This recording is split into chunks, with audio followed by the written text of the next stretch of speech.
Hello दोस्तों, ये मेरे ITC बिमको के P23 पेड़ हैं जो 6 महीने और 15 दिन के हो गए हैं। ये पेड़, ये इसकी प्लांटेशन 17 मई की करी हुई है इस पूरे खेत की। और इसमें आप जहाँ तक देख सकते हैं सब पूरी बात है ज़मीन के ही ऊपर।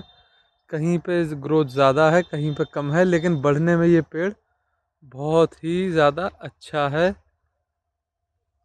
और ये अभी बीच में एक दो पेड़ जो हमारे गलती से ख़राब हो गए थे वो ये मैंने पूरे कर दिए। पर ये P23 नहीं है, ये विमकोई वालों का हाइब्रिड सीडलिंग करके कोई नया प्लांट है, वो मैंने गाड़ दिया था। ये जो पीछे बड़े पेड़ दिख रहे हैं वो हैं सब 2 साल के देसी पौधे हैं, और ये जो इस तरफ बड़े दिख रहे हैं ये सब पौधे 3 साल के 271 नंबर वैरायटी है। ये मैंने अपने लोकल से ले रही थी, उन्होंने हमको P23 बोल के ही दी थी। पर इसकी ग्रोथ उतनी शानदार नहीं है क्योंकि ये 3 साल के हैं, लेकिन इनकी ग्रोथ उतनी शानदार नहीं है। और फ्रेंड्स, एक बात मैं आपको और बताना चाहता हूँ, कभी भी आप अपने खेत में यूकेलिप्टस गाड़ना चाहते हैं तो या तो आप बाउंड्री ही लगाएं,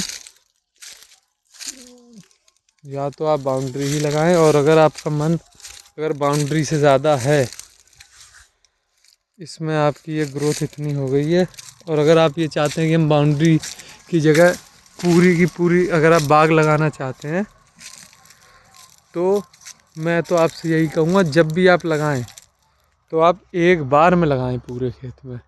ऐसा ना करें कि एक बार बाउंड्री लगाएं फिर 2 साल बाद आप उसमें पूरे खेत में ही लिप्टिस लगाएं, उससे आपका नुकसान ही होगा, पेड़ नहीं होंगे। जैसे आप इसमें देख सकते हैं, इन बड़े वाले पेड़ों की वजह से ये जो छोटे वाले पेड़ हैं, स्टार्टिंग की 2 लाइनों की ग्रोथ बहुत कम है। और आप ज़मीन में भी देख सकते हैं बिल्कुल नमी है। इधर आप देखिए सरसों भी नहीं जमी है अच्छे से, बल्कि ये खेत एकदम इक्वल ही ताकतवर है।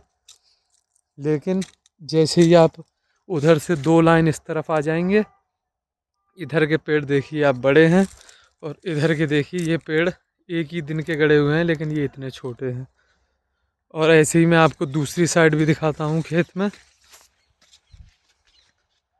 ये इसमें मेरे 3 बीघा खेत में, इसमें लगभग 350 पौधे लगे हुए हैं, 350। इसकी स्पेसिंग मैंने ऐसे करी है, ऊपर नीचे 11-11 फुट छोड़ दिए ट्रैक्टर घूमने के लिए। प्लांट टू प्लांट 5 फुट है, और बीच में लाइन 10 और कहीं कहीं पे 11 फुट है। और इस साइड भी आप देखिए, ये पहले से लगे हुए हैं बड़े पौधे, इस वजह से इधर की भी ये 2 लाइनों की ग्रोथ बिल्कुल भी नहीं हुई है। जब भी लगाएं तो एक बार में पूरे खेत में पौधे लगाएं।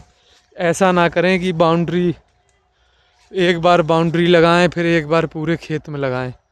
और मैंने इसमें पिछले साल भी सरसों बोई थी नॉर्मल, मतलब जब पेड़ नहीं लगे थे तब भी साइडों में ग्रोथ कम हो गई थी सरसों की।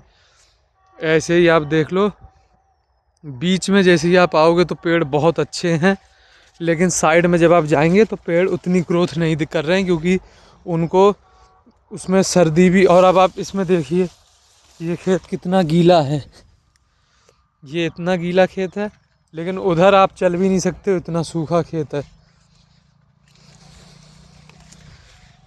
अब आप इसी खेत में देखिए, इसमें ये ऐसा था कि बाउंड्री के पेड़ ज़्यादा पुराने नहीं थे, इसलिए यहाँ पे उतना फ़र्क नहीं पड़ा है बाउंड्री से, पुराने पेड़ों से। पर अगर आप वैसे बाउंड्री लगाएंगे तो एक बार में ही लगाइए पूरे खेत में। ऐसा ना करें कि एक बार बाउंड्री लगाएं फिर बीच में लगाएं, तो ग्रोथ अच्छी नहीं आएगी आपकी। पेड़ तो लगभग सभी 8 फुट 9 फुट तक पहुँच गए हैं।